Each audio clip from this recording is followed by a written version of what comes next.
6টা দোয়া এবং জিকির আছে, যেই দোয়া জিকিরগুলো কোরআন হাদিসে বর্ণিত সকল দোয়া জিকিরের খোলাসা, সারমর্ম এবং নির্যাস। এই 6টাকে যদি কোনো মুসলমান নিয়মিত আঁকড়ে ধরে, তাহলে কোরআন এবং হাদিসের যত দোয়া এবং জিকির আছে কেমন যেন তার নির্যাসটা নিয়মিত সে আমল করলো। বলবো সেগুলা।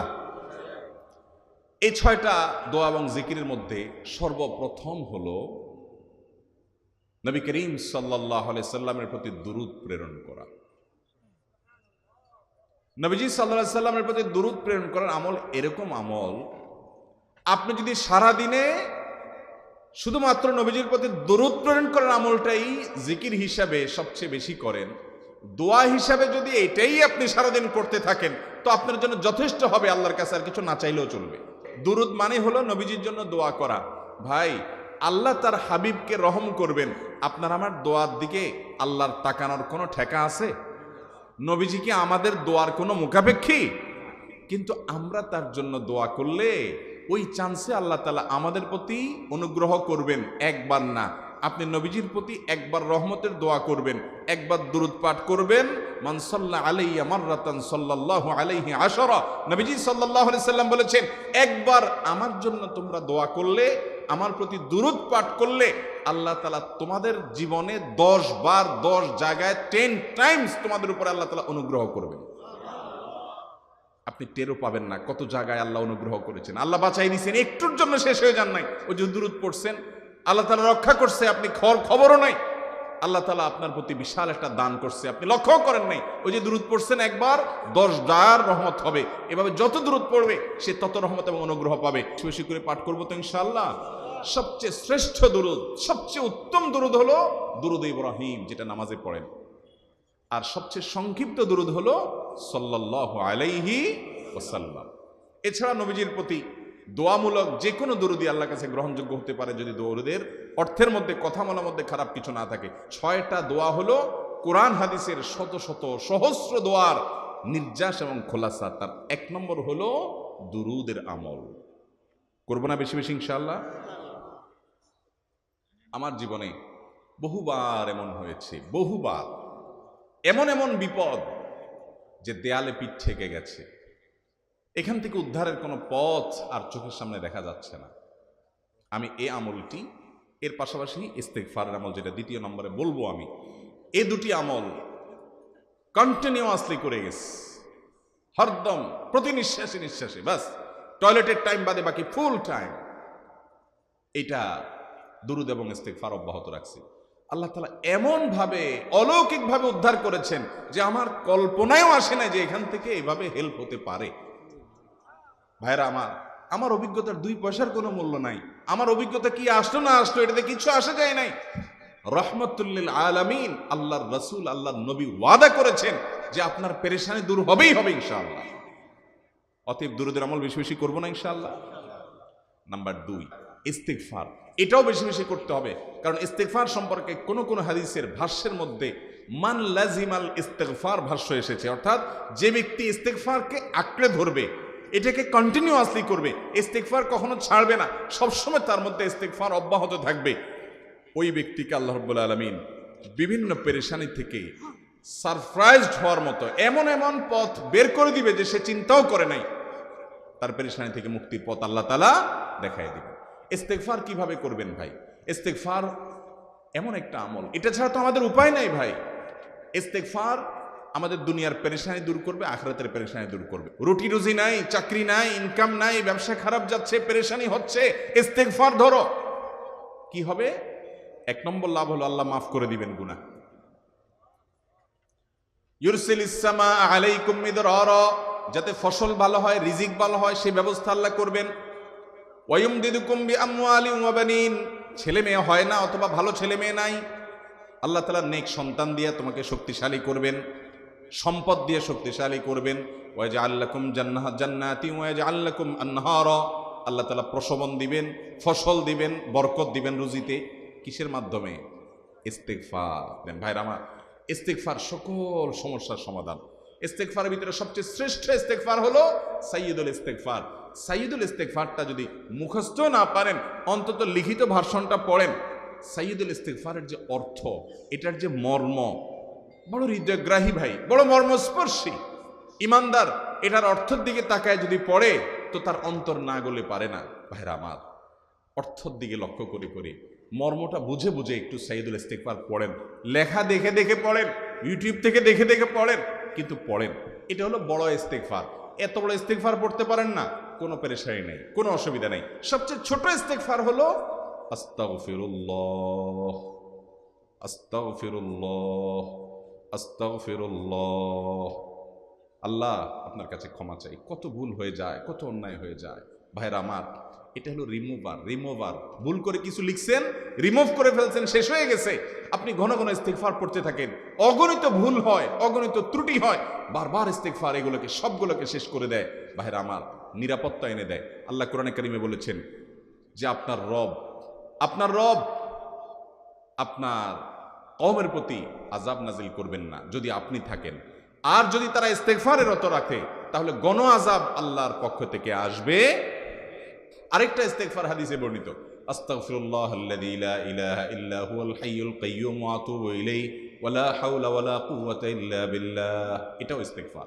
তাহলে একটা বড় ইস্তিগফার, একটা মিডিয়াম, একটা ছোট, যার যেটা সুবিধা হয় এটা পড়েন।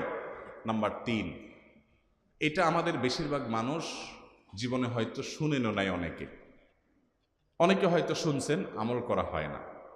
খুব সীমিত সংখ্যক আল্লাহর বান্দার আমলের তৌফিক হয়। সেটা হলো ইয়া যাল জালালি ওয়াল ইকরাম। এটা একটা জিকির, আল্লাহ তাআলাকে ডাকা, আহ্বান করা, এটাই জিকির। ইয়া যাল জালালি ওয়াল ইকরাম। নবী করিম সাল্লাল্লাহু আলাইহি সাল্লাম বলেছেন, আলিযু বিয়া যাল জালালি ওয়াল ইকরাম। তোমরা ইয়া যাল জালালি ওয়াল ইকরাম এটাকে আঁকড়ে ধরো, এটাকে নিয়মিত করো, বেশি বেশি করে বলতে থাকো এটাকে সব সময় এটাকে মুদাওয়ামাতের সাথে কন্টিনিউয়াসলি এটা বলতে থাকো, ইয়া যাল জালালি ওয়াল ইকরাম। অনেক উলামায়ে কেরাম, মুহাদ্দিসিন ইকরাম ইয়া যাল জালালি ওয়াল ইকরাম কেন নবীজি এত বেশি বলতে বলেছেন, এটার মাধ্যমে আমাদের লাভটা কি, এর ব্যাখ্যা করতে গিয়ে বলেছেন ইয়া যাল জালাল মানে হলো হে মহান মহান বড়ত্বের অধিকারী, হে জালালের অধিকারী, হে জালাল। ওয়াল ইকরাম, হে দানশীল। তাহলে প্রথম বাক্যে আল্লাহর বড়ত্বের কথা স্বীকৃতি দিয়ে প্রশংসা করা হয়, আর দ্বিতীয় বাক্যে হে দানশীল বলে আল্লাহ তাআলার কাছ থেকে চাওয়া হয় যে আপনি যেহেতু দানশীল এবং আপনি যদি মহান, অতএব আপনি আমাকে দান করেন। এটা ডাকলেই, আল্লাহকে এই বলে ডাকলেই চাওয়া হয়ে যায়। এই জন্য বেশি বেশি করে ইয়া যাল জালালি ওয়াল ইকরাম পড়তে হবে। তার 4 নম্বর হলো লা হাওলা ওয়ালা কুওয়াতা ইল্লা বিল্লাহ। লা হাওলা ওয়ালা কুওয়াতা ইল্লা বিল্লাহ। লা হাওলা ওয়ালা কুওয়াতা ইল্লা বিল্লাহ, এটা হলো সারেন্ডার করা, আল্লাহর কাছে সারেন্ডার করা, আত্মসমর্পণ করা। মানে আল্লাহ ছাড়া কোনো ভালো কাজ করার ক্ষমতা কারণ নাই, করার তৌফিক দেওয়ার ক্ষমতা কারণ নাই, আর পাপ থেকে বাঁচানোরও ক্ষমতা কারণ নাই। এই জন্য আমি কেমন যেন আল্লাহর কাছে সারেন্ডার করছেন। লা হাওলা ওয়ালা কুওয়াতা ইল্লা বিল্লাহ। কোনো অবস্থা, কোনো সামর্থ্য এগুলো কারোর কাছে নাই, শুধুমাত্র কার কাছে আছে? আল্লাহর কাছে আছে। এই অর্থ বুঝে আপনি লা হাওলা ওয়ালা কুওয়াতা ইল্লা বিল্লাহ বেশি বেশি পাঠ করবেন। নবী করিম সাল্লাল্লাহু আলাইহি সাল্লাম বলেছেন, তোমাদেরকে কি আমি জান্নাতের একটা ভান্ডারের খবর দিব, যেটা জান্নাতের ভান্ডার, সওয়াব টওয়াব না, সাধারণ অল্প স্বল্প সওয়াব না, পুরো জান্নাতের ভান্ডারের সন্ধান দিয়ে দিব। সাহাবা ইকরাম তো চাইতেনই সেটা। নবীজি সাল্লাল্লাহু আলাইহি সাল্লাম তখন বলেছেন যে লা হাওলা ওয়ালা কুওয়াতা ইল্লা বিল্লাহ, এটা হলো কানজুম মিন কুনুজিল জান্নাহ, জান্নাতের ভান্ডার সমূহের মধ্যে থেকে একটা বড় ভান্ডার হলো লা হাওলা ওয়ালা কুওয়াতা ইল্লা বিল্লাহ। অতএব এই আমলটাও বেশি বেশি করবেন। 4 নম্বর আমল হয়ে গেল। 5 নম্বর আমল হলো দোয়া ইউনুস। দোয়া ইউনুস জানা আছে তো? লা ইলাহা ইল্লা আনতা সুবহানাকা ইন্নী কুনতু মিনাজ জালিমিন। ভাইরা আমার, অর্থের দিকে তাকায়া মাঝে মধ্যে মোবাইল টোবাইল সব ফালায় রেখে একটু আল্লাহর সাথে কথা বলবেন, আল্লাহর সাথে একটু কানেক্টেড হওয়ার চেষ্টা করবেন, আল্লাহর সাথে একটু সংযুক্ত হওয়ার চেষ্টা করবেন। ডিসকানেক্টেড তো পুরো লাইফটা কাটাই দিলেন, একটু কানেক্টেড হওয়ার চেষ্টা করেন। প্রতিদিন কিছু সময় বসে একটু জিকির করেন, চলতে ফিরতে একটু আল্লাহকে সময় দেন। আপনি উপকৃত হবেন, আপনার কলব জিন্দা হবে, আমল নামা সওয়াবে পরিপূর্ণ হবে। লা ইলাহা ইল্লা আনতা সুবহানাক ইন্নী কুনতু মিনাজ জালিমিন। অর্থের দিকে তাকান, কত মর্মস্পর্শী। লা ইলাহা ইল্লা আনতা, আল্লাহ আপনি ছাড়া কোনো সত্যিকারের মাহবুদ নাই, উপাস্য নাই। সুবহানাক, আপনি পবিত্র, আমি আপনার পবিত্রতা জ্ঞাপন করছি। ইন্নী কুনতু মিনাজ জালিমিন, তবে আমি সেসব মানুষদের অন্তর্ভুক্ত যারা নিজের প্রতি নিজে জুলুম করেছে, অবিচার করেছে, অন্যায় করে আমার নিজের পায়ে নিজে কুড়াল মেরেছি বহু।